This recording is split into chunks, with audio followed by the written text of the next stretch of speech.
Indylive.Radio. The daytime show. Indylive.radio. The daytime show. Indylive.radio. Welcome to Indylive.Radio on Monday, the 8th of March, International Women's Day. And you're listening to a special edition of the daytime show hosted by Marlene Halliday and myself, Valerie Gold. We have some great guests for you. This is the third in a series of 4 programmes featuring interviews with a wide range of different women. And I'm going to tell you a little bit about the 4 guests that I've interviewed today. And Marlene will tell you about the guests that she's been interviewing. So the first guest that you'll be hearing from is Sheena Wellington. Now, some of you might have got to hear about Sheena when she sang very famously at the reopening of the Scottish Parliament in 1999, when she sang an unforgettable rendition of A Man for A' That. But Sheena is far more important than just that one occasion. She's a hugely respected traditional Scottish singer, and her repertoire covers everything from burns to ballads to the best of contemporary songwriting, and she has sung some amazing songs and written them as well. She's a passionate, articulate advocate for traditional music, a great Dundonian, and you're going to hear a song later on that she wrote called The Women of Dundee. She's played a leading role in the fight for recognition, status and improved funding for Scotland's traditional arts.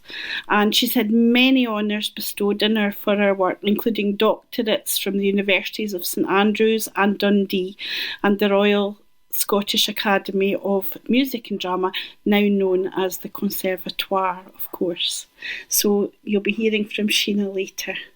After that, you'll be hearing from Leslie Riddick. So where do I start with Leslie? Now Dr. Leslie Riddick. She's found time to do a PhD. She's a journalist and broadcaster with her own podcasting and broadcasting company. She's written many books on a variety of subjects, from the Nordic countries to huts. Many of you will have recently seen the films that she co-produced in the Nation series on the Faroe Islands, Norway, Iceland and lately Estonia. After that, we're going to hear from Tina Yu. And Tina is a native Glaswegian, but her family come from Hong Kong, so she's part of the Scottish Chinese community, and she talks quite a lot about the particular experience that gives her. She's also an advocate for the rights of people with disabilities, and she's been a community counsellor, so Tina will be talking about various things connected with that. After that, you're going to hear from Jean Anderson, and Jean is a very long established and passionate advocate of nuclear disarmament. She has been Scottish Secretary of CND and she's now the Secretary of SNP CND, and she will be talking about the women who fought and struggled for nuclear disarmament, in particular the international treaty to ban nuclear weapons. As well as that, you'll hear music and poetry at various points throughout the programme, so we really hope that you enjoy this third programme in our series of 4. Hi, this is Marlene Halliday here. The 2 people I interview who are in this show are Anna-Misha McCoy and Eileen Budd. Anna-Misha is an old friend of mine. We met years ago through our mutual interest in Buddhism. She's an American, brought up in Florida, one of the rocket kids, because her dad worked for NASA. But she's lived in the United Kingdom now for a long time. By training, she's a linguist. So when she found herself living on Lewis, the natural thing for Anna-Misha to do is to learn to speak Gaelic. She's now fluent. She's worked at the Gaelic College in Skye. She did a master's there. Now she's now just starting a PhD with Glasgow University, for which they needed someone who spoke Gaelic. So Anna-Misha is an American Scot who speaks Gaelic. Now, Anna-Misha's ancestors on both sides of the family are Scottish. So she reflects a little bit on how and why human beings migrate from one part of the planet to another, and in her case, migrate back again. The second person I interviewed who's in this programme is Eileen Budd.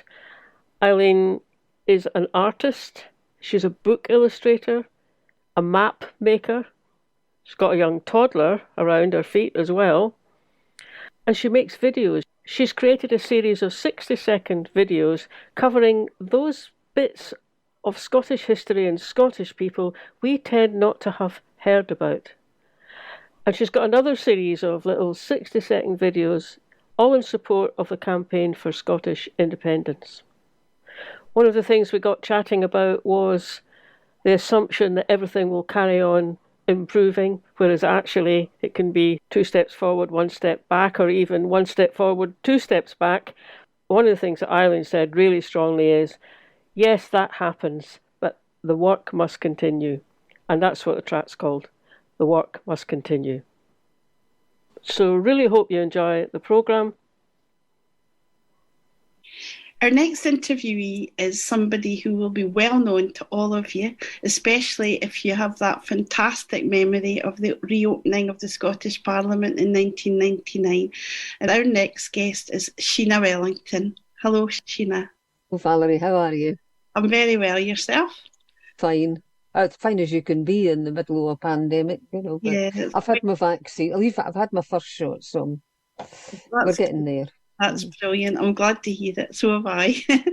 And so it's a wee bit of a chink of light at the end of the tunnel. So I'm so delighted that you managed to find time to speak to us today, Sheena. And as you know, we're doing a special programme for International Women's Day. The theme of this event this year is Choose to Challenge. And the questions they ask are, how would you help forge a gender equal world? And they ask people to celebrate women's achievements and raise awareness against bias. Now, that's something that I think you know in some of your songs. I think that's something you've always done. So I wonder if you'd like to tell us a wee bit about what that means to you. Do you think women in song and in music play an important part in that challenge? I think yes, and I think more so. One of the things that excites me about young singers particularly is that they're going beyond, well, not beyond the tradition, because there's a lot of songs in the tradition which actually spoke to the condition of women.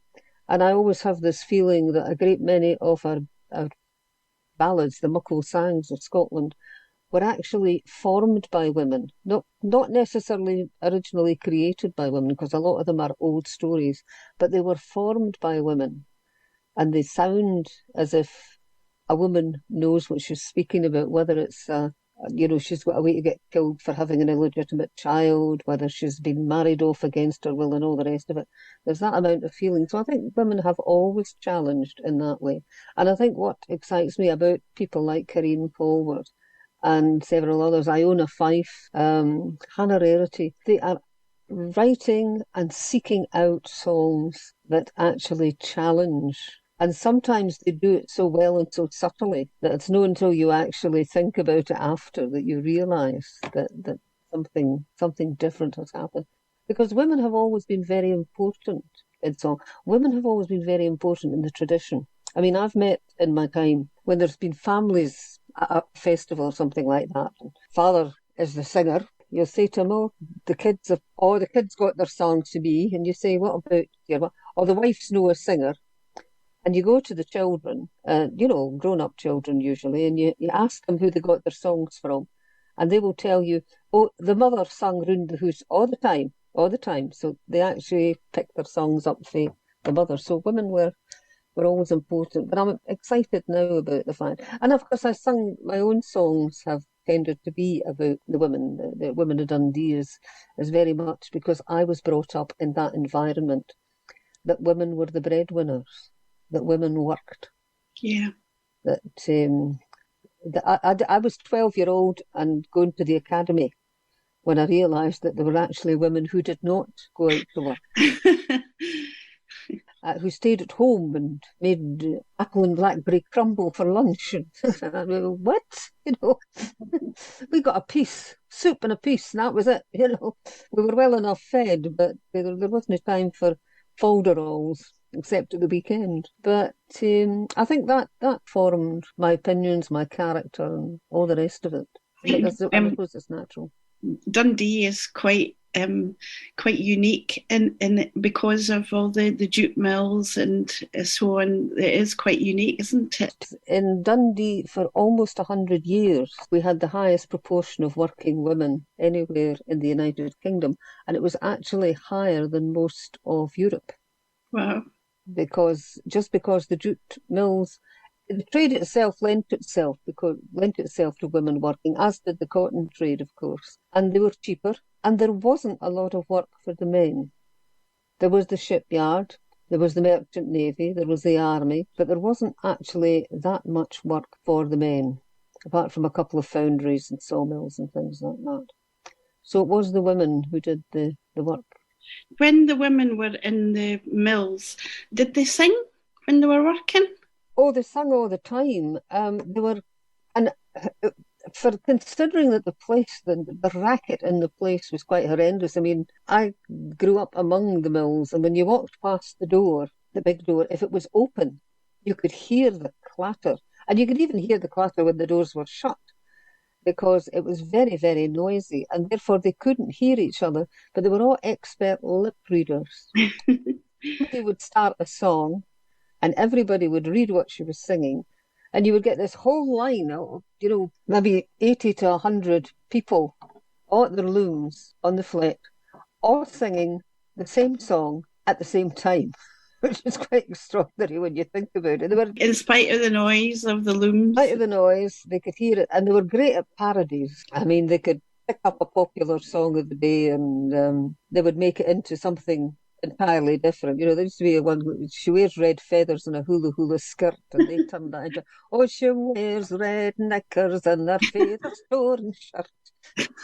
most of them were not really suitable for mixed company or anything like that, but enjoyable, very funny, and very witty. They were good that way, and they sang it.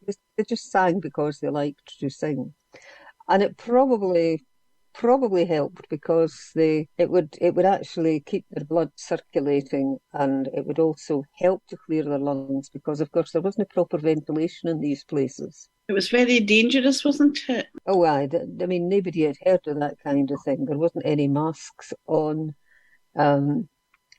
Jute produces very fine fibres that get up your nose and into your mouth. I mean, my aunts used to come home in the evening and they would cough up little balls of jute, like a cat. My goodness. So a lot of them had bronchitis. Most of them were deaf by the time they were 50, or at least had significant hearing loss. And that's when their ability to both lip read and use sign language came into play. And that was useful, because I remember going down the town on a Saturday afternoon with one or other of the aunties, and she would see a friend at the other end of the street, and they would wave, they would just make signs, and she would say, right, we're meeting Bella at Kids at 3:00. She's just about to get the bearing shoes, and you think, you know that, all this tram cars are going past and people are yattering, but they were able to communicate very well, which just goes to show you that human spirit will prevail. Women are extremely resilient. They've needed to be, of course, because they've historically, over millennia, they've actually always been, in a way, a separate culture. They've actually been the sustaining culture and possibly the richer culture. But that's maybe just me being prejudiced in favour of women. Well, I think you're entitled to on International Women's Day. And certainly your wonderful song pays tribute to women, the women of your family and the women of Dundee. And it mentions, the men, they weren't lazy, but the work was hard to find. The parish and the means tested to face. But a lassie's hands are nimble and a lassie's wage is sma'. So the women of Dundee worked in their place. It's absolutely fantastic lyrics. I love that song. Thank you. They would take young boys on when they left the school, but they had to get a wage rise when they were 16, so they were just sacked. Yeah. You know, there I wasn't think any. that happens nowadays, doesn't it? You hear I think it does. I think apprentices getting taken on, and paid really cheap wages, and then once they're qualified, they take on somebody else and they get rid of them. It's quite shameful, really. both of my grandmothers were founder members of the Union of Jute and Flax Workers, which was started in Dundee, and had to have 50% of its board had to be women, and they fought for better conditions. I mean, they had problems with the male trade unions because they thought they were getting a bit uppity, as they would, but they did do a lot towards getting better conditions. And you look at what is happening now, and you think, damn it, where did it go wrong? For a short time, for a very short historical time, we were getting there with better conditions for working people. Yeah. Suddenly Well, Brexit's not going to help, is it? That's peace. That somebody that I was talking to the other day was just saying, this idea of getting rid of red tape, that red tape is the regulations that look after you and protect your rights and protect your health, protect your rights as a worker. Etc. Yep, that's what red tape is. We've got more red tape, of course, with Brexit, because people have got to fill in 14 forms to get anywhere and do things with. It's absolute madness, the whole damn thing. But there. To get back to the music side of it, I'm interested in what you're saying about young women sort of taking over the baton and the mantle. And you mentioned Iona Fife and Hannah Rarity, both wonderful singers. I've heard them both recently. Interestingly, both at independence functions, because they're both supporters of independence. And Iona Fife, she belongs to up near my neck of the woods. She comes from Huntly, and another thing I notice is that she's very much challenging the use of Scots, in that her songs sung in Scots have been classified on, I think it's by Spotify, as English, and she's fighting to try and get that classified as Scots. One thing Iona doesn't do is sing much in English, I'll tell you that. Quite right, eh? Didn't blame her. No, I think that is great, and I think I've got a lot of faith in our young singers, particularly. I have to say. I mean, some of the ones that didn't sing, play fiddles and all the rest of it, are also pretty feisty, and they're building their own bands, and they're fighting against this thing that a festival can only have one all-female band. You think, all right. We had that 35, 40 years ago. People would say, well, yeah, we'd like to have you at the festival, but we've got our girl in already. Might tell you. And I think one time they told me they couldn't have me because they had Catherine Pickell, the piper, Cumbrian piper. I mean, Catherine can sing, don't get me wrong, but she's not a singer, so why having her meant they couldn't have me? Well, they don't say to a man, sorry, we can't have you as a singer because we've got another male singer. No. And they wouldn't say to any all-male band, we can't have you because we've got a band already that's all guys. Yeah, it's very strange. I didn't know that. That's news to me, what you're saying. It just shows. Sometimes a bit more subtle than that. But I have known in recent... I was quite shocked to find just a couple of years ago that one very good group, who are all women, young women, were told that they couldn't, that a festival couldn't book them because they already had a band. An entirely different band with entirely different instruments and an entirely different take on the music, but they couldn't have two all-female bands. That's just ridiculous, isn't it? Ridiculous. It ought to be illegal, actually, to come out with that kind of nonsense. But as you say, it may be done in more subtle ways without actually being explicit. I must say, I bought the online ticket for the season ticket for Celtic Connections this year, and there were loads of female artists, so it's great to see. So, they were absolutely stunning, weren't they? Yeah, it was wonderful.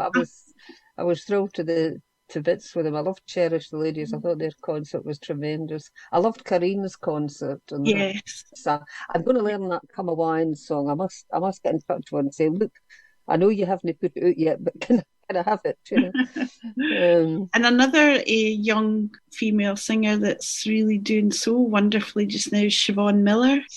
She sings a lot of really socially conscious political songs as well. Well, the Millers are socially conscious and political people. You know, she was brought up that way. I mean, Siobhan, because Siobhan is Siobhan, and because I've known Siobhan since before she was Siobhan, you know, I remember her being born. I remember her mother being expecting, and I remember her being born, and she's always been my wee pet lamb. And I'm making a conscious effort not to always promote her, which is a bit unfair, really, because I'm only promoting her because she's exceedingly good. No, Siobhan is wonderful, and she writes she sings the most gorgeous songs. She writes some very good ones as well. And the future's in safe hands. The future's in safe hands as far as singing is concerned. I'm well. Sheena, can I ask you then, just as we sort of finish off our talk, because I don't want to take up all your day. Can I ask you if you had a message then to young women, either in music or just generally in terms of challenging the kind of things that you've talked there about, what would your message be? Well, my message to them would be just be the best you can be, believe in yourself, and any man that tells you that you can't do something, it's really no worth bothering about. And if he's your boyfriend, get rid of him, because he's going to be a misery. He's going to be a nightmare. Tell him to sling his hook. Thank you very much indeed, Sheena. Thank you. It's been such a pleasure talking to you. Happy International Women's Day to you and everybody else. Thank you very much. Indylive.Radio. I'm absolutely delighted to be joined today by Leslie Riddick, who's very well known to all of you, well-known broadcaster and independence campaigner. Hello, Leslie. Hello there. We're delighted that you've taken time to speak to us today, because I know you're extremely busy. Let's just start straight away. This programme, as you know, is a special edition for International Women's Day. And the theme of this year's International Women's Day is Choose to Challenge. So I thought, Leslie, I would start off just by asking you, in general terms, what does International Women's Day mean to you? Does that have any special resonance? Absolutely, it does. Because it was International Women's Day, 1995, when I was working at the Scotsman. And that was the day that we produced the women-only edition of the Scotswoman, yes. Which was entirely written, edited, produced, everything by the female staff. I mean, was that a scary thing to do, because, you know, the chances of falling flat on your face with that were so high in every single different respect, either missing deadlines, having people suddenly unable to do what they thought they could do, or just producing a really boring paper in the end, which actually would just justify everybody's worst ideas about women, left to sort of produce dreary consensus that kind of feminists are always, and women are accused of tending towards. And happily, it didn't seem to do any of that. International Women's Day was always a day I registered. That's why it was very much in my mind when I went to the paper and discovered that, like every newspaper, it was basically being run by 13 guys in a room, plus me, you know, as if one woman could fix that on her own, you know. And so many women will know that in their own life experiences, you know, the 13 guys in a situation plus you that's meant to come in and somehow do the impossible and essentially undo them. Their thinking, their consensus, their norms, their interests, their defaults, their joint experience of life, their everything that they don't even see, like a following wind on a bike. You never know you had it behind you till you turn around and realize it was there. And these guys have got a following wind all their lives they don't recognize. And then one woman has to be the one that stands in the midst of all that and says, chaps, you've always had a wee bit of help. Do you know what I mean? So Wonderful metaphor, the idea of the wind at your back that you don't know. That's a fantastic metaphor. Yeah, so that was a great experience doing that special edition then. Well, it was, and it sort of bolted Women's Day in, because after that, a lot of women in African newspapers loved the idea. And because, of course, day began to dawn right round the time zones of the world.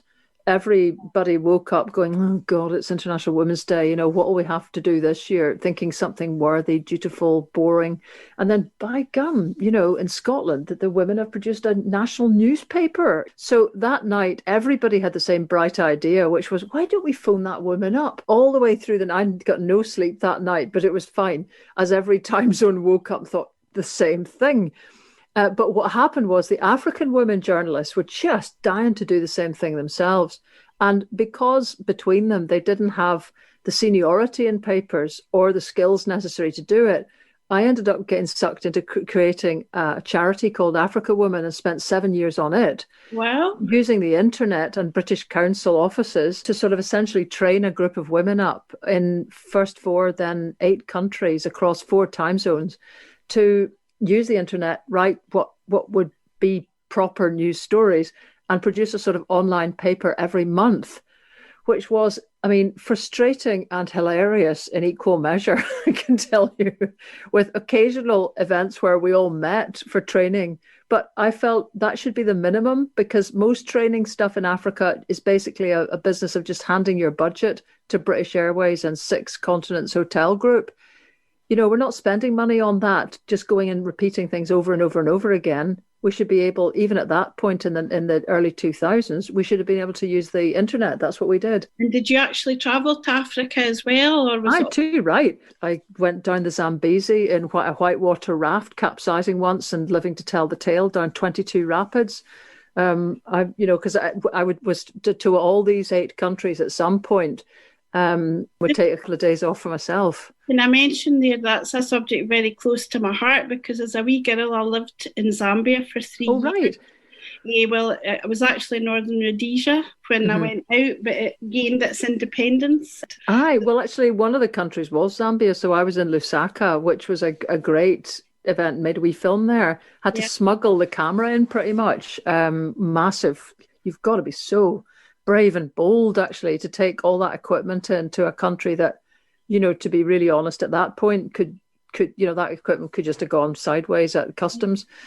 So it was very, very eventful and always very funny. You know, I remember going to it wasn't International Women's Day, but with a posse of the gals, we went to the Earth Summit in 2005. I'm wanting to say in Johannesburg, and did live papers every day, African women papers, handing out tens of thousands of papers to everyone, all the delegates. We had a great picture of the South African police standing in the middle of a traffic jam reading Africa Women. So yeah, it was good fun. But the experience of working with these African women must have been quite unique. Hilarious. Well, totally, and very humbling. You know, I mean, but the challenge for me was to get them to be honest and real about what was happening to them, because they were tending to do this thing where they would sort of discard their own experience as being sort of irrelevant and look for what they regarded as proper news. I mean, I remember trying to make a point. For example, the World Trade Organization was, and probably still is, trying to privatize water supplies in African countries, despite the fact most of the folk on that board are Americans with a public water supply. So many of these countries are pretty corrupt. And one of the gals came from Kenya. She had a bath in her house, which had never seen water in it, because she refused to bribe the official in the way necessary to get it connected up to the water. So nonetheless, just to make the bath not look too daft, she'd actually lashed out and bought some taps for it. So I thought, this is great, because this actually encapsulates far better than some story about a whole lot of facts and figures. We had them at the bottom, but you need colour at the start, you know. Yeah. So I said, right, the front page is going to be the story of Grace's taps. That's the story. So we need some pictures of taps. And nowadays you can just get onto the internet, get whatever you want. But because we were working out of a shoebox, basically there, we had to get pictures of taps. The wee place we were staying only had a shower. So we ended up in this little battered minibus that we'd hired, going past a sort of hardware showroom. So I sent one of the gals out and said, just go in, get a brochure, come back out, take a picture of the brochure, Bob's your uncle, it'll be fine. So she kind of came back and says, they will not give me the brochure. They said, because she's black. So I had to go out. And of course, I came out with an armful of brochures. It's terrible, isn't it? And, you realize at every turn how this works. But we managed to do that. The other thing about them that was so funny was if they were given any time to themselves, somebody would find a sister or a cousin somewhere locally, and they would be getting dresses made in the ladies' toilets everywhere. Ghana, South Africa, Zambia. It really didn't matter. It was all a good reason to get the local material. And they would actually be having fitting sessions when they said they were popping off to the loo. So it took me a while to get wise to it. On the other hand, really humbling stuff. Like I think it was Ghana. We were at a training thing, and the women were all in a hotel. They all had a room each. And I discovered the next day they'd all checked out of that room. They were sleeping outside and in a corridor to save money to feed their children. So what can you do? Because how could you object to that? Essentially, I should just have given them all $100 a day and let them sleep wherever they wanted. I remember in Uganda having one lassie that came from Zimbabwe. Her Zim dollars were absolutely useless. Mm-hmm. She just quietly lived on bananas for 3 days. She had a clump of bananas. She just peeled one off. She had 3 bananas a day. That's what she lived on, because that's what she was living on in Zimbabwe. So that experience is a true encapsulation of international women. It's not just lip service. It's a true encapsulation of the collaboration between women internationally. That's fantastic anecdotes, Leslie. So the theme this year, Choose to Challenge. Let's take it a bit nearer home now, looking at independence. How do you see women being able to challenge the British state, if you like? How do you see the role of women in the fight for independence here in Scotland? Well, I suppose people will automatically think of the leadership roles of Nicola Sturgeon, Kate Forbes, Philippa Whitford, Joanna Cherry, Mary Black. There's so many, and I'm conscious already. I'll have forgotten very many prominent women. But it's extraordinary that the most powerful prominent speakers and the Bonnie Fechters, if you like, are women within the SNP, and long may that continue. But I mean, wider than that, the thing that is noticeable is that the current polls suggest that whilst women were the ones who were wary of independence first time around, they're actually the ones who are leading the desire for independence second time around. Who knows, because nobody's spending enough time to drill down in that and keep focusing on it enough to ask some obvious questions as to why that would be. The mighty John Curtis, with all his professor and sir thingies that I feel reluctant to use, observes that, in the old days, he had a very much women are the safe pair of hands. They're the cautious pair of hands. And they are. I mean, we are, because, for all the highfalutin stuff and the big sort of veins throbbing at the side of the head stuff, women are the ones that have to think about, and in practical terms, how does that work? So if they don't get a sort of good sense of how does that work, it's really, it tends to leave women a little bit like, it sounds like a good idea, but we're going to end up picking up the pieces here. Whereas you could say that at the moment, the safe option is to get out of the UK, and I mean, it doesn't need, obviously, many of us reached that sort of perspective a long time ago. But the significant thing is that women are almost the canary down the coal mine. You don't pull a fast one over women. You don't manage to just get women to run with their emotions only. And so the head and the heart of women is looking at this now and saying, for the safety and the long-term possibilities of our children having a European future, not just bound up in this mean little British suspicious little state, we have to do a thing now that may be a bit scary, that does involve some risk, but we see now there are risks involved in stagnation. Mm-hmm. So that's a challenging thought, because it's challenging the norms of how women are seen. And if true, and if it continues, that statistic, because women are the ones who will tend to come out and vote as well, that will be the one that carries the day. I certainly hope so. One thing I noticed recently was that the new membership organisation that's launched, Now Scotland, they have a committee of 15, and they didn't have any mechanisms in place to ensure gender balance, but they've ended up with either 8 or 7 of the 15 are women. It's 8. Which is fantastic. And that just happened organically. Mm-hmm. So I think, and none of them are big names or very famous, but they're all women that are committed to independence. And so I'll be watching that with interest as well. Yeah, that's been a great turn up, just as you say. I mean, it's the case that there's at least 4 of the guys who are in there who are big names. That rather diminishes even further the number of ordinary guys they got on. But still, yes, it's great. And in a way, the thing that women tend to champion is the position of the average person, not the elites, not the kind of big names and so on. So that's where the presence of women in something acts as a kind of democratic ballast, not a very nice way to put it perhaps, but it causes a stiffening of resolve. You remember what you're on about, because women keep tending to say, yeah, that's all right for you high flyers, but what about everybody? What about the small people? What about the families?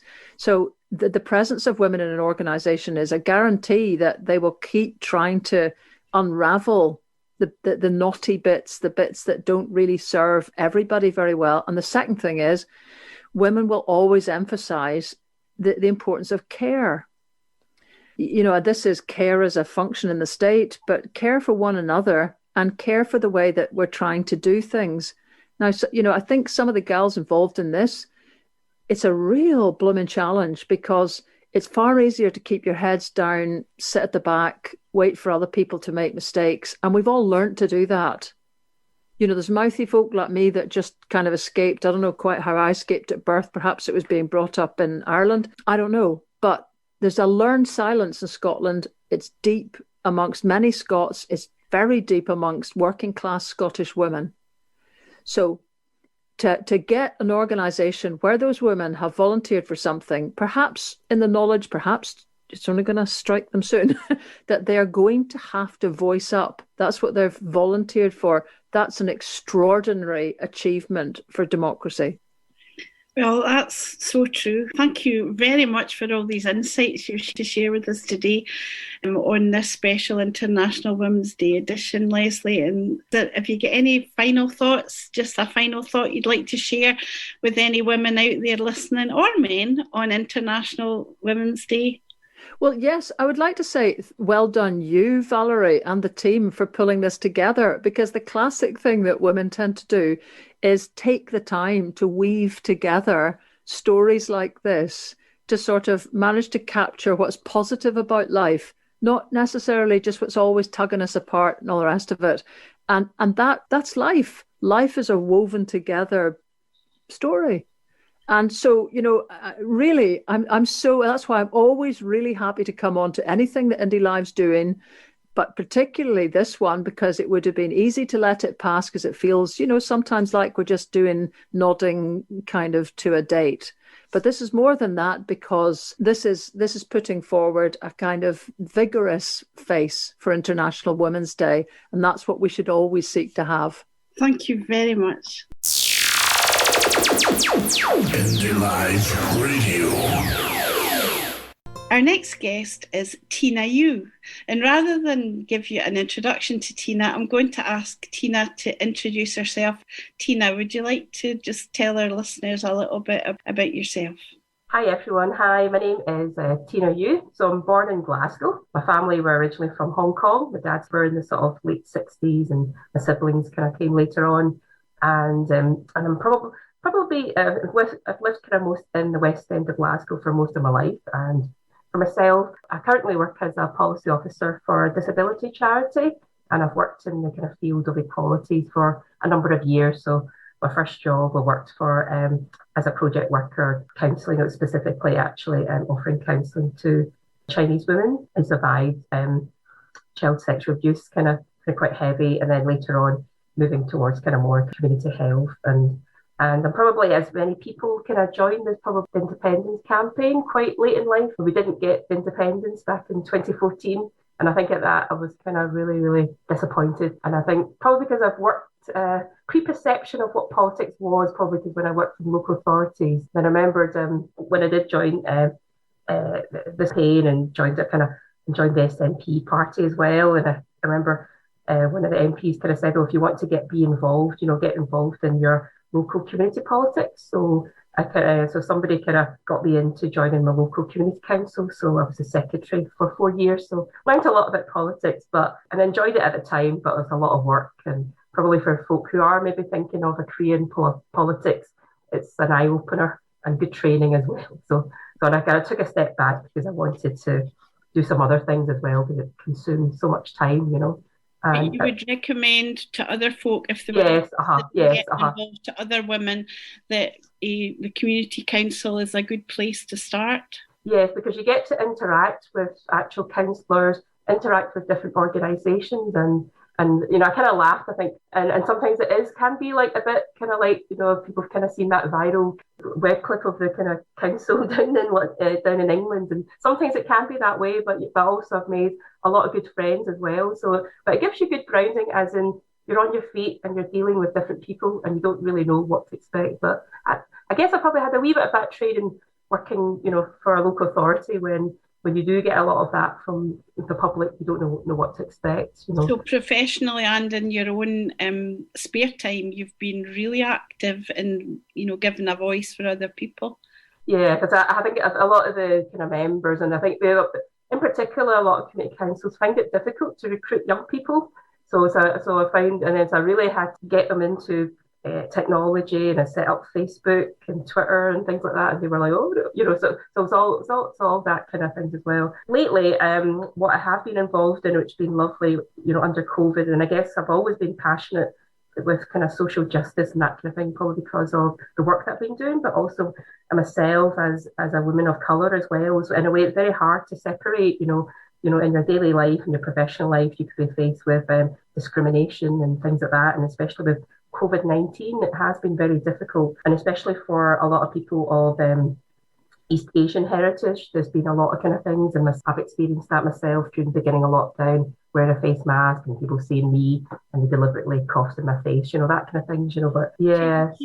So I've made kind of friends, and one of my friends who's an actor down in London, they've set up a COVID-19 anti-racism group, which is mainly made up of a lot of English organisations. But from that, there's also a new Scottish charity that's set up in Edinburgh that are supporting people. So called East and South East Asian Scotland, and it's got the hashtag ESA Scotland. So Kimmy, so I don't know if you might have seen it in papers. There has been quite a few incidents, especially in Edinburgh. So the COVID-19 anti-racism group that's set up by some concerned citizens to address the increase in racism and hate crime towards British East and Asian Chinese communities. And I think in the field that I work in, hate crime has also increased people against people with disabilities as well. So I think it's been very difficult. And do you think that's a byproduct of the pandemic? Yeah, I think the pandemic basically has always been around, but I think the pandemic has probably accelerated a lot of these inequalities. So as you can see from people that have lost their jobs, and if you look at a lot of the high death rate and things like that with people who are BME, and it's all to do with inequalities. So what it's done, it's accelerated it. It's always been there. But it's accelerated it.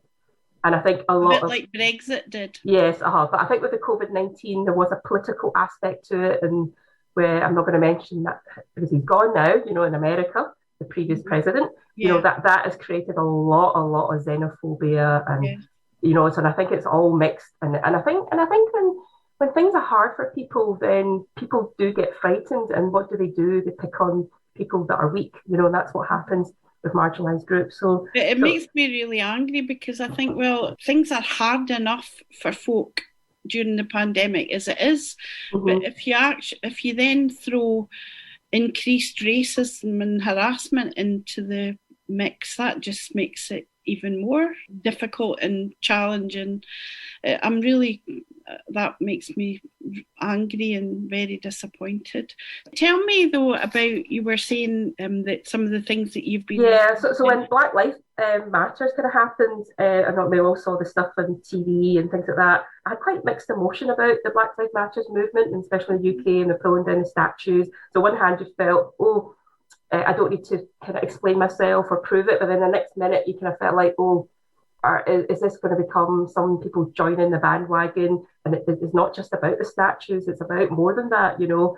So it's kind of, and then you always feel that BME, you feel like your things are used in a tokenistic way, you know. So and I think at that time I came across on the internet, Woodlands community. I think it was one of the previous workers set up a Black Lives Matter kind of Zoom kind of chat group.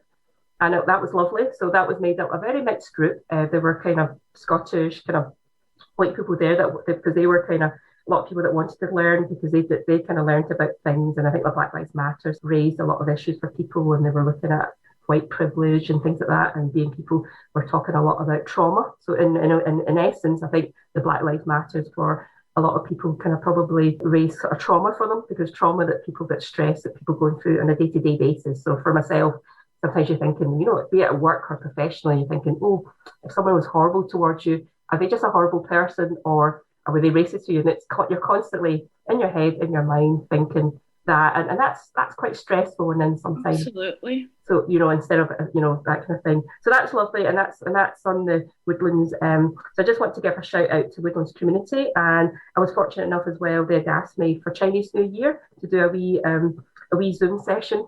So I facilitated a workshop, just kind of, so my love, I love kind of food, and because of lockdown, can't go to restaurants and can't do this. So the only way just to recreate my Chinese New Year, which normally I would go to my sister and she would cook tons, but can't do that. So it was just kind of different. So sorry I missed that, because I live in Woodlands too. I know. I think I was a wee bit not sure how it was going to go, so I didn't quite advertise it.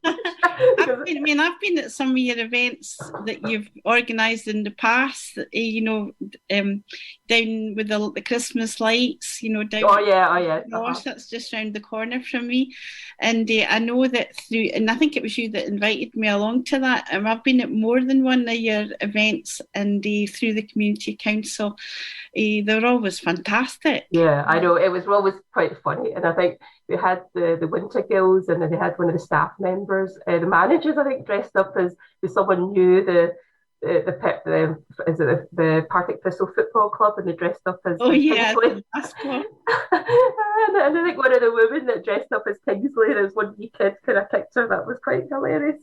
Good fun. It was good fun. So it's and that's kind of lovely, and that was with the that was kind of a lot of community stuff, and that was probably when I got involved in my local community, and it was nice, and we done a lot of stuff, and thankfully able to sort of save the Woodside Library and things like that, and hopefully. And yeah, that was amazing. In fact, I think one of the events I was at actually took place inside the library. Yes, we did that because we wanted, because I think there was a danger of the library was going to shut because it had problems with the roof and cost too much, but it's really very much community. So, and the Woodlands community, they offer they have lots and lots of different sessions, and they have the garden kind of allotment kind of area as well. But they also do a neighbourhood food service. It's in partnership with Queen's Cross Housing Association and Community Central Halls. And as it's International Women's Day, would you say that women play a particularly positive role in the community here?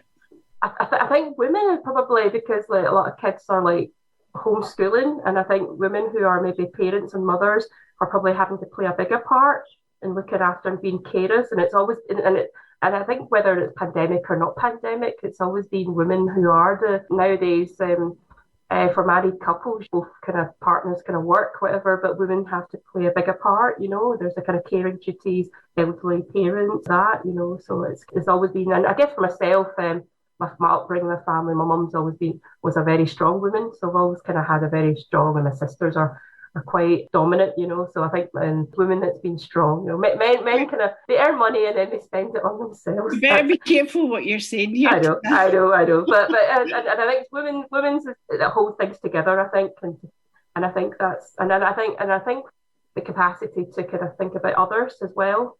and not just yourself. It's always been, maybe as women, there's a kind of innate, maybe, I'm not sure how much is nature, how much is, that's another debate in itself. How much is nurture?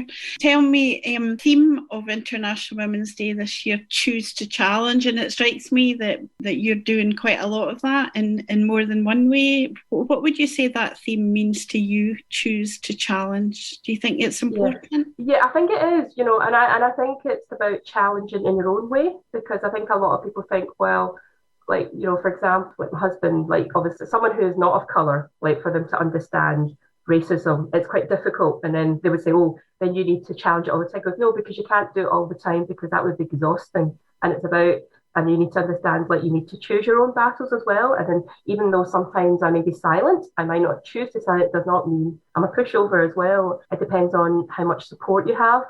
And I feel like it's all about, as International Women's Day, is to support other women and not be, you know, to offer that. And for me, and early on in my career, I feel thankful I had a lot of other female colleagues around me, Chinese women. When I had my first job, I didn't have a clue. I remember when I left uni and I had my first job, and I'm like, I can't do this. And I went back to my tutor and said, I can't do this, you know. It's like, I know nothing. They've hired me, but they made a mistake. As with most kind of graduates, because you have theoretical knowledge, but you don't have any practical.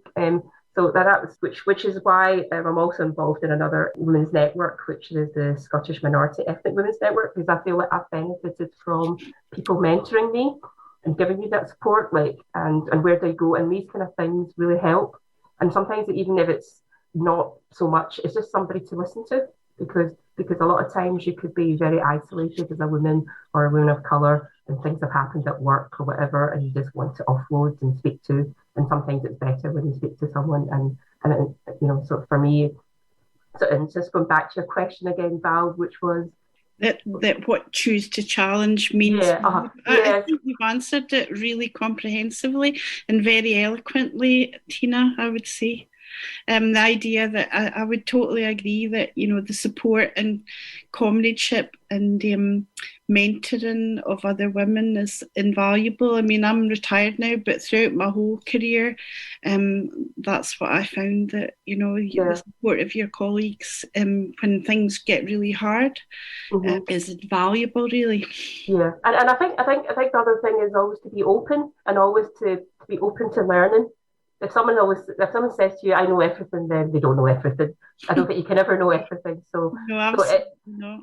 And I think it's being open and it's learning from different people, and it's nothing about to do with age, or you can learn as much from different people from different experiences, and having that respect. And I think if you're kind of open, then the lines of communication can be open as well. You know? That's a wonderful way to put it, and I've really enjoyed listening to you today, Tina. Thank you so much. So the poetry is one of my passions, so I'd just like to end with a quote from a civil rights activist, which is the late Maya Angelou. And I remember you telling me that you actually saw her in person, Val. Yeah, I met her, yes, that's right. I'm so jealous. So, my mission in life is not merely to survive, but to thrive, and to do so with some passion, some compassion, some humour, and some style. That's brilliant. Thank you so much, Tina. That's excellent. And what better way to end than with the words of the late, great Maya Angelou. Thank you very much indeed. Bye. Thank you for having me. Thank you. And here is Tina's favourite poet, Maya Angelou, giving a live recital of one of her most loved and famous poems, Still I Rise. You may write me down in history with your bitter, twisted lies. You may trod me in the very dirt, but still like dust, I'll rise. Does my sassiness upset you? Why are you beset with gloom? Just because I walk as if I have oil wells pumping in my living room.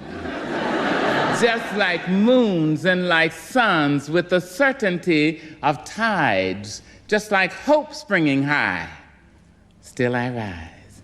Did you want to see me broken, bowed head and lowered eyes, shoulders falling down like teardrops, weakened by my soulful cries? Does my sassiness upset you? Don't take it so hard just because I laugh, as if I have gold mines digging in my own backyard. You can shoot me with your words. You can cut me with your lies. You can kill me with your hatefulness. But just like life, I rise. Does my sexiness offend you? Oh. Does it come as a surprise that I dance? As if I have diamonds at the meeting of my thighs. Out of the huts of history's shame I rise. Up from a past rooted in pain I rise. A black ocean leaping and wide, welling and swelling and bearing in the tide. Leaving behind nights of terror and fear I rise. Into a daybreak miraculously clear I rise. Bringing the gifts that my ancestors gave. I am the hope and the dream of the slave. And so, wow. There I go.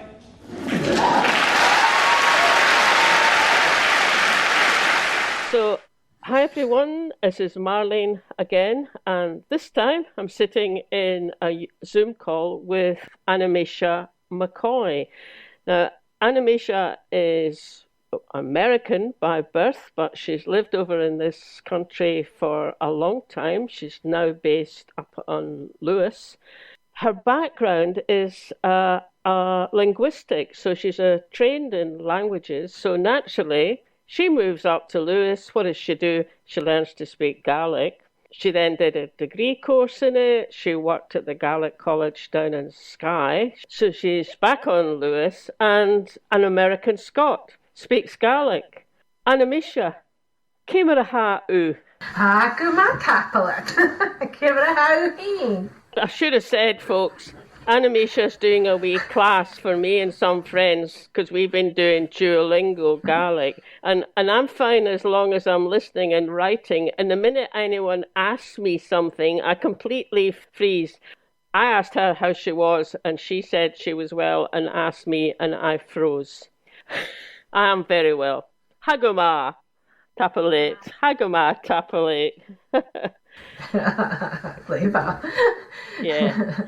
So I asked Animisha if she would say something, just say something about International Women's Day. She's going to say it in Gaelic first, and then she's going to, for those of us who don't understand all of that, she will tell us what it is in English. So, Animisha, over to you. Okay, so I here bí sin cótharathug lá idirnáisiúnta na man agus sé lá go más sonrite son boraní agus ha cúspar aking an bliona sonrite agus sé thug do gúlan agus so mar siampad thug mise mo gúlan an bliona háisig mí an PhD ag óthaid glas athú agus ha mí a scrúdig gríomhachas na femet an an alba le archeolas agus echtraí agus dúlchas. So they vis an they and dúlan achad hain. Tell us what you've just said, what you've just told the Gaelic-speaking world. Soon will be commemorating the International Women's Day, and it's a special day for women. So this year we have a challenge. So this year the theme is choose your challenge. Choose your challenge. So my challenge this year has been, I've started a PhD at University of Glasgow, investigating the seaweed industry in Scotland with archaeology, history, and heritage. Thank you so much for doing that, Animisha. So your forebears were Scottish. They went over to America. Do you know anything about the generations who went over there? Do you know what made them go? Well, there's various reasons. Immigration has always been a thing in Scotland, particularly from the Highlands. So I would say, like my father's side of the family, the McCoys, they're originally Mackay, and they came from Far in Sutherland. But they didn't leave during the clearances. They chose to leave. This was happening a lot. This is about 1750, 1760. So this is so a lot of people were leaving to find their fortunes, as it were, because of the poverty, and also there was a lot of recruiting going on, and especially within the Mackays, just better chances, given what was going on in the Highlands. Of course, at that time they were trying to keep people in the Highlands to work in the gilping industry, but the Mackays had left, the middle of the 18th century. My mother's side of the family, the Morrisons, they came much earlier, about 1690. Wow. And this chap had left Glasgow. His parents were actually from Lewis. We don't know much, because it's so far back. But he left from he'd obviously gone to Glasgow to work in the shipping industry there. At the time, Scotland could not trade as an independent nation. This was just before the Darien disaster and the attempt at Scotland having a colony. We have the questions about colonization anyway.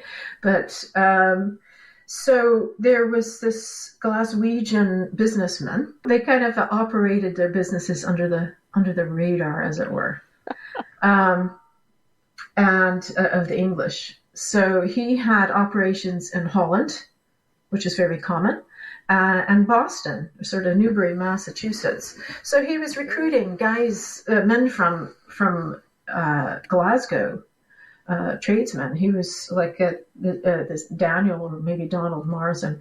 He was a belt maker. So this was belt making as in to do with shipping, so going around cargo and that sort of thing. So it would have been a valuable trade. Yeah. So I would presume he went just to it was an opportunity. Yeah. So and then also on my mother's side, also through the Morrisons, another earlier, I think it was through this Daniel Morrison's wife, was also Scottish. Now I think it was her great grandfather, was sold as a slave. He came from the Highlands, and he was in the battle, captured at the Battle of Dunbar, and he was forced marched. He was 16 years old. He was forced marched down to Durham, kept in Durham. He survived the battle, the march, and staying in the cathedral. So many died of dysentery. Yeah. They discovered lots of these Scottish soldiers buried around Durham Cathedral, because it was disused as a cathedral at the time. This was by Cromwell's forces, the Battle of the Three Kingdoms. So what they call the Civil War in England, but it's the Battle of the Three Kingdoms outside. Yeah, because Scotland was a separate nation. Then Cromwell decided he was going to sell these. They didn't want these soldiers going back to Scotland causing trouble. So they sold them as slaves, these ironworks as well as sawmills in Maine and Massachusetts. Mm.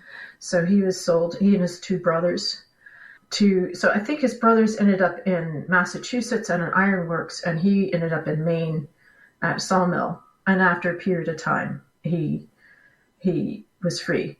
But, and then the Battle of Worcester again, a lot of those Scottish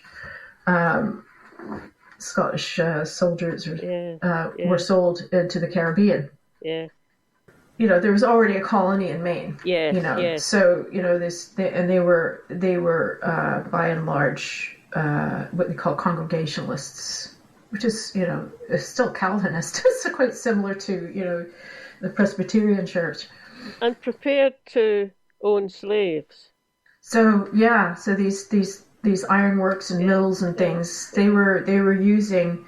So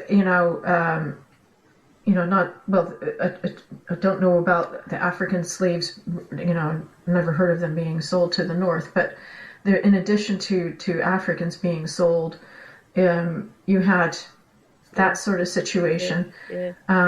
You also had indentured servants as well, people thrown into jail and transported, and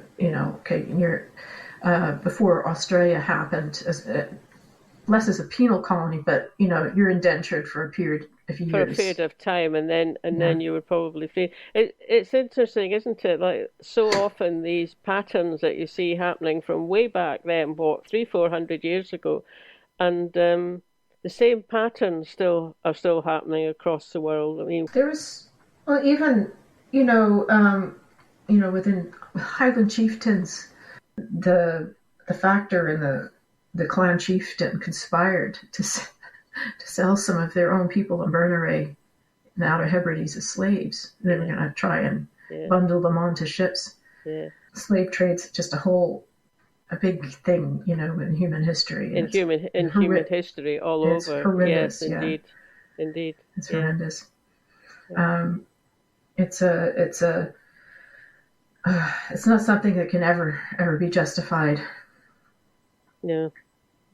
Just to let people know who are listening, because Animation and I have been friends for a number of years now, but that kind of backwards, back inwards movement of people back to Scotland, we need even more of that, and we get folk like yourself, Animation, that'd be great. I look forward to the day I can call myself, have a Scottish. And I look forward to the day and I will have more of a conversation in Gaelic with you. We're getting there. We're getting there. Anyway, Tapperley, Animisha, thank you so much for doing this. More than time. Hello everybody, my name is Jean Anderson and I'm the Secretary of the SNP group within Scottish CND. I'm honoured to have been asked to speak today. Thanks Valerie and Indylive. The theme for International Women's Day this year is Choose to Challenge. I'd like to celebrate the women who challenged the idea of nuclear weapons and won a Nobel Peace Prize. Firstly though, a bit of background on the effects of a nuclear blast from a doctor who has witnessed them. The first foreign doctor to arrive in Hiroshima after the nuclear bombing was Dr. Marcel Junot, whose telegrams make chilling reading. On the 30th of August 1945, he reported, "Visited Hiroshima, conditions appalling, city wiped out, 80% all hospitals destroyed or seriously damaged. Inspected 2 emergency hospitals, conditions beyond description. Effect of bomb mysteriously serious, many victims apparently recovering, suddenly suffer fatal relapse due to decomposition of white blood cells and other alternate injuries. Now dying in great numbers. Estimated still over 100,000 wounded in emergency hospitals, sadly lacking bandages and medicines." And that was the effect of just one bomb, which was 1/8 of the power of one Trident warhead. And each Trident submarine can carry up to 96 warheads, enough to cause 768 Hiroshimas, and enough to create a nuclear winter and to destroy the Earth's climate. When the bombs fall, the face of the planet will be forever changed. Radiation and explosives don't choose between people. They kill all indiscriminately, of course. But in the aftermath of a nuclear explosion, women endure suffering that's biological and gender specific. For example, women are twice as likely to develop cancer from radiation. They experience an increased rate of abortion and stillbirths and malformations, of course, as we have seen following the horrors in Hiroshima and Nagasaki. Studies show that the crisis and displacement that would follow result in increased levels of sexual violence, decreased access to justice, and increased poverty for women. But women are underrepresented in fields that bear on nuclear policy, such as high-level politics, diplomacy, military affairs, science and technology. When it comes to forums concerned with nuclear weapons and other weapons of mass destruction in general, there's a consistent underrepresentation of women's voices. This gender imbalance is apparent across the board. For example, a comprehensive study from 1980 to the present by the International Law and Policy Institute found that just 1 in 5 delegates present at security delegations were women. So that's the challenge. What have we done to meet it? Well, quite a lot, actually. In 2017, the UN adopted the Treaty on the Prohibition of Nuclear Weapons. The treaty came into force on January the 22nd this year. It makes it illegal for any country which signs the treaty to have nuclear weapons or to allow them across their territory. And it's also the first international treaty on nuclear weapons to address gender issues. It refers to the role of women and the disproportionate impact of nuclear radiation and the aftermath of war on women. The treaty was negotiated by the International Campaign to Abolish Nuclear Weapons, ICAN. It's an international collaboration of many organisations, including our own Scottish CND. And ICAN was awarded a Nobel Peace Prize in 2017 for this work. It took 10 years to create the treaty, and the negotiations featured many female leaders. Many of the most active delegations were led by women, including those from Ireland, New Zealand, the Philippines, South Africa, Sweden, Switzerland, and Thailand. And Elaine White-Gomez of Costa Rica was the negotiating president. The negotiations included 11 international civil organisations led by women, the Women's International League for Peace and Freedom, the oldest international women's peace organisation, was at the forefront during these negotiations with the UN. There were, of course, many men involved too, but the number of women who worked together to create this treaty is remarkable in the history of international treaty building. So the treaty is a landmark disarmament treaty addressing the gendered impacts and challenging the dominant gender narrative about nuclear weapons. What do I mean by the gendered narrative? Well, the language used in talking about nuclear weapons is deeply gendered. Often those in favour of their use describe weapons using terms they associate with masculinity, such as power and dominance. However, when the debate focuses on the genocidal harm to our bodies and the catastrophic harm to the environment, these arguments are quickly dismissed as weak, emotional and irrational, language they see as feminine. So why does language matter? Because if concerns and feelings considered feminine are dismissed, those with power maintain the status quo. They have policies based on status, mistrust and fear, with no room for international cooperation and peace. So the inclusion in the treaty of the greater harm done to women is a real step forward. To finish, I'd like to mention just some of the women who have achieved this treaty. Beatrice Flynn is the current executive director of ICAN. She accepted a Nobel Peace Prize and delivered the Nobel Lecture in Oslo on behalf of the campaign. Dr. Rebecca Johnson was the founding president of ICAN and is now executive director of the Acronym Institute for Disarmament and Diplomacy. Ambassador Elaine White-Gomez of Costa Rica presided over the 2017 negotiations of the treaty. Kuzui Akibayashi, the international president of the Women's International League for Peace and Freedom, was a leader in the negotiations. Itsumi Nakamitsu is the UN Under-Secretary General and High Representative for Disarmament Affairs, a supporter of the treaty. And last but certainly not least, our own Janet Fenton, Vice Chair of Scottish CND, Liaison for ICAN in Scotland, and Women's International League Executive Member. Janet attended the meetings in Geneva and in New York and told people about our Scottish plight with the bombs on the Clyde. There are hundreds more who have devoted their lives to fighting against nuclear weapons, including the few remaining survivors of the American bombing of Hiroshima and Nagasaki, who travel the world to tell their dreadful stories. I salute them and all the others who fought for the treaty and continue to fight for a saner and safer world. With Scottish independence, we'll all be nearer to that goal. Thanks for listening. Now, if you were listening to our show on Friday, you would have heard some great poetry written by Lynn Dugan from Clark's Women for Independence, and we have another poem coming up for you now. It's called Universe, Earth, Mother, and it's written and performed by Lorraine Sinclair, also from the Clark's Wifey. The poem is called Universe, Earth, Mother. Dear universe, please this year send me a sign to help me find my soulmate for the sake of auld lang syne. But if no sign is shown, then I know I have to do this alone. For I have a mission and a goal.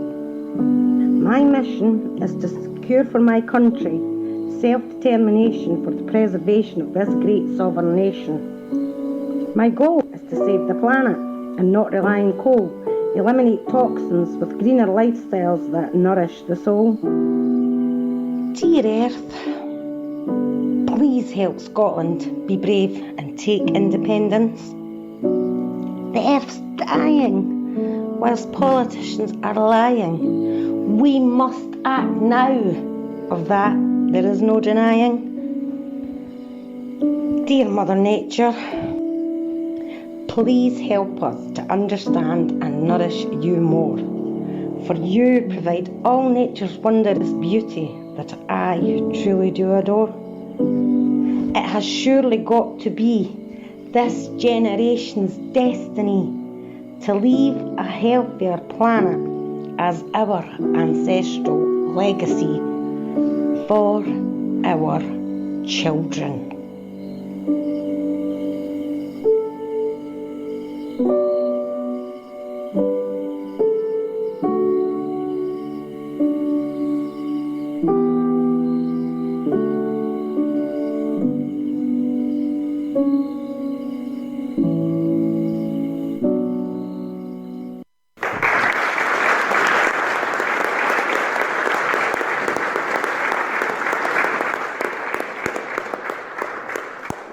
So, I'm sitting here with another of our guests for the International Women's Day special edition daytime show that we're putting together, and I'm sitting here with Eileen Budd. So, Eileen's an artist, a book illustrator, a map maker. She's the mother of a toddler. And she's also the creator of a series of little 60-second videos covering those bits of Scottish history and Scottish people that we tend not to have heard about, and another series of 60-second videos in support of the campaign for Scottish independence. Eileen, when you get an email asking if you'd like to contribute to a programme celebrating International Women's Day, what came to mind? Excited. At first I was like, oh, amazing, fantastic. I started thinking about all the women that have influenced me over the years, all the that, as from being a child, I would look up to who was doing what. International ones, I think, as well, not just the sort of ones local to me. So I think my first strong female influences, they're always kind of family members, aren't they? Yeah. So, it was obviously my mother and my grandmothers, particularly one of them who was campaigning for Scottish independence back in the 40s. She was a bit of a rebel. She'd be off blowing up phone boxes and all sorts of things. But and I started thinking about, people like Frida Kahlo, Babbage. Just so many different. There's so many fields in which women have had a massive influence on, both historically and culturally. So just a million things came into my head when I got your email, and the theme of it about how to challenge gender roles and how do we approach creating a more friendly environment where young girls have more female role models and more to look for and more to work to. Again, just a million things came into my head with possibilities, the things we could do, what we've done so far, and what else could we do. So a lot. Yeah. So I mean, it's interesting talking to you, so you're definitely in the younger age group of the people that we're talking to for the program, and I did a couple of interviews yesterday with women who are in their 60s, 70s, and quite a bit of that was looking back to the situation as it used to be when they were your age, really, or coming out of university, a young family, that sort of stage of life. And we were looking back, and everyone was acknowledging that things have changed for the better in terms of assumptions about what women would or wouldn't be suitable for, to contribute. So we were saying, yeah, it's got a lot better, but everyone was also saying it's such a shame that we're still talking about we still have to talk about it. I mean, it would always be great to celebrate women and have a special day, but when it's always linked up to what still has to be done, it can get a little bit, are we ever going to get there? But do you think, yeah. I mean, are you in a situation in your life when, on the whole, you haven't met any of objections or obstructions like that, or the kind of life experiences that I've had, traveling, going to different countries, going to different cultures, working in like scuba diving, working, on farms. There's a lot of probably misogynistic attitudes in these kind of environments. You can't help but come across them. It doesn't mean that it's the prevalent ones, but it does mean, you do experience them, and it's that's a challenge. I think that's a continuing challenge. I mean, what you're saying, I completely agree. If you keep celebrating International Women's Day and then we're like, and then this is our to-do list. Exactly, it's a sort of women's world to-do list. Yeah, good way of putting it. But I think as well, we've got to think about it as a kind of exciting opportunity because, yes, there is a lot of work still to be done. But what we're talking about is a huge cultural change, and it's a worldwide, change that we're looking for, and that's not going to happen overnight. Yeah, it's taking us several hundred years. But there has been achievements. We have made progress, and it's just a case of kind of keeping going. And it's very easy to get bogged down with why are we still having this conversation? Why are we still doing this? Because we're dealing with a lot of aspects of it. It's not just a case of right from now on, engineering firms are only going to employ women, and that's it. That's all we're recruiting for. Well, you can't do that because everything starts, when you're young. You get role models when you're young. If you see it, you can be it. If you're in school and you're encouraged to do, more techie stuff, or you're encouraged to do more arty stuff, or if you're discouraged from doing any of those things, boys or girls, it has an impact on you. And if you don't seed those ideas in children, then they're not going to be there. We have a bit of a job getting in to someone's head when they're an adult. So, the changes that have been implemented maybe 20 years ago with encouraging, younger generation to get into, more technical industries or mathematics, or, it isn't traditionally female, whatever. We'll start to see the results of that soon. We'll start to see an increase in that.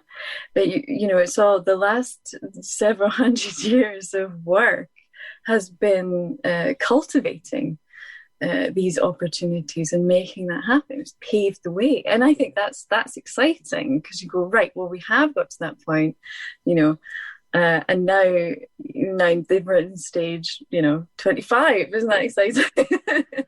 Who's worked on farms?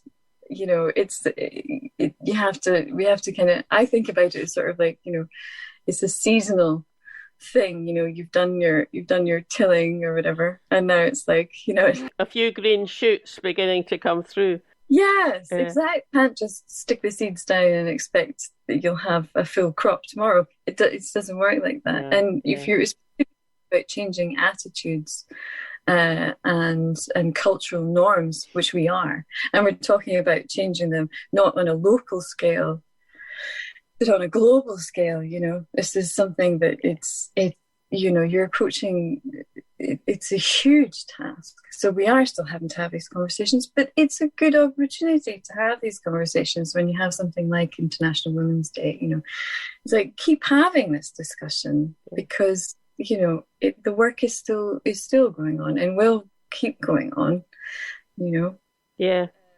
I mean, and also, I suppose the flip side of it is that, if there are stereotypes for women, which there certainly have been and still are, there's also stereotypes for young men, for boys and young men, and they don't always suit those particular boys. I mean, I had a conversation with my daughter, so this is a long time back, about 20 years ago, and she came home with something that she'd made in the metalwork class, and I said, "Oh, I always wanted to do metalwork and woodwork at school." And Mary said to me, "Well, why didn't you?" And I went, "Well, because girls didn't do those subjects." "Well, why didn't they?" And she was completely bamboozled. And I said, "Well, because at the time the idea was that boys did those subjects because they would be likely to use them, and girls did sewing and cooking." And she burst out laughing and said, "Well, that was really silly, wasn't it? I don't enjoy much sewing and cooking." And actually, the best person in our cooking class is, and she mentioned a boy's name, who actually has gone on and made that's what his job is now. And I mean, I was quite taken aback by that. I mean, I thought it was brilliant. She just didn't think in those terms altogether. So I thought, well, that's good that, she obviously hasn't picked up anything like that from me or her dad, but obviously she hasn't picked it up from the school either. So I always thought, well, things do change, don't they? Yeah. I still haven't ever done any metal work, but there you go. I'm probably not going to do it now. I think that's brilliant. That's progress. If the thought went into your head that might have been, a thing, then that's huge progress. Yeah. Yeah. That's fantastic. But you're right. I think it's not, it's not just women who are influenced by those kind of like gender specific roles. The pressure for men to be, the provider or the protector, or to only do metalwork, and it's unfair. It's a lot of pressure. And it's either way you look at it, it's not right. It's not healthy, because I think one of the reasons why human beings survive is because we work, men and women, we work as a team. I have to, because life's horrific sometimes. I think sometimes there's a lot of focus on, we're all the same, men and women, we're all the same. Well, we're not, there are differences. We do have strengths and, weaknesses in other areas and stuff. It's not a case of just saying, well, everyone's the same and that's fine. Now, I think instead of always focusing on, the fact that men and women are totally the same, everything's the same, I think we actually need to start celebrating the differences between the two. Yes, I think absolutely everyone should have equal opportunity to study whatever subject, to do anything.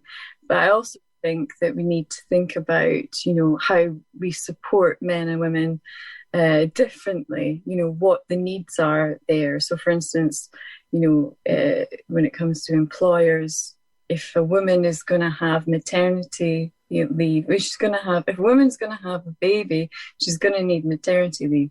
A human being is going to come out of her. That's like major surgery. She's going to need time to get over that. It's a physical, different end of story, right?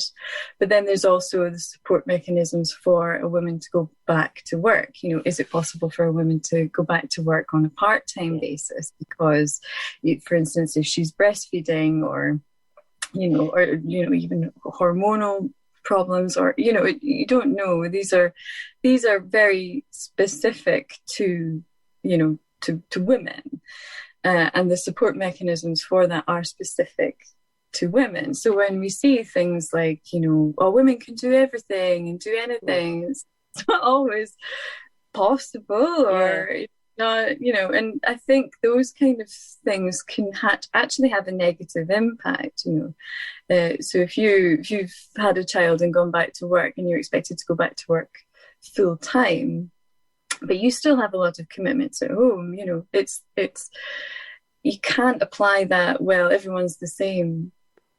As you say, it puts pressure on people, and there's two parallel pressures, because one is, I want to be a really good mum, and the other is, I want to do my job as well as I possibly can, and it's hard to find a balance of these, and maybe that's, you know, you've just said a few minutes ago, you know, that we work together. If men and women are working together, well, whether it's on a level of a family, I mean, I know your partner's looking after the toddler at the moment, whether it's on that sort of day-to-day level within a family unit, or whether it's a bit broader within a workplace. If you can get people working together, men and women, that would be a big benefit to women, but actually it would be a big benefit to men as well. And it would be a big benefit to businesses.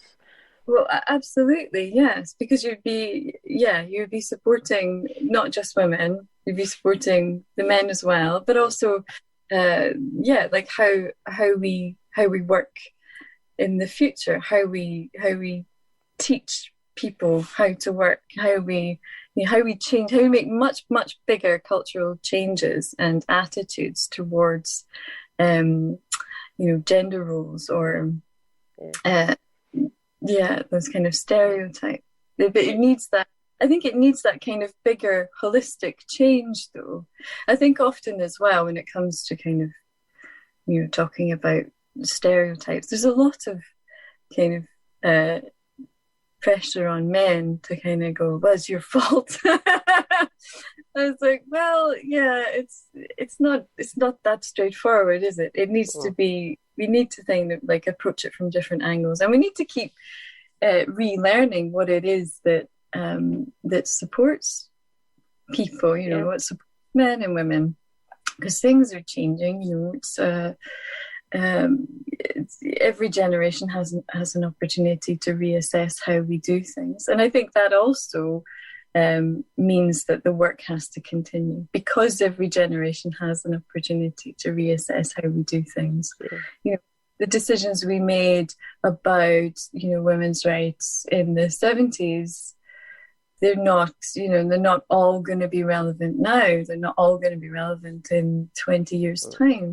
It's a case of just constantly working at it. Yeah, that's maybe a good point to stop, Eileen. You know, with the phrase "the work has to continue." That's I think that's a good place to stop. And thanks so much for being prepared to think about it and come and chat with us. It's been great having you. I'm Lorna Slater, co-leader of the Scottish Green Party. Happy International Women's Day. I believe that women have a unique part to play in the challenges which are presented by the climate emergency, and that to tackle this climate emergency, we need to empower women in leadership and in politics and in science, because I think together we can tackle the emergency and solve the climate crisis. You're listening to Indylive.Radio, and that was the end of our third programme in celebration of International Women's Day. In a couple of hours, you can tune in to the fourth and last of our series of programmes. The guests in our fourth programme are Kirsty Hughes, Michelle Thompson, Lynn Copeland, Niget Riaz, Heather Anderson and Julie Bell. Find out more about them by tuning in this afternoon at 3 o'clock at Indylive.Radio. Indylive.Radio. The daytime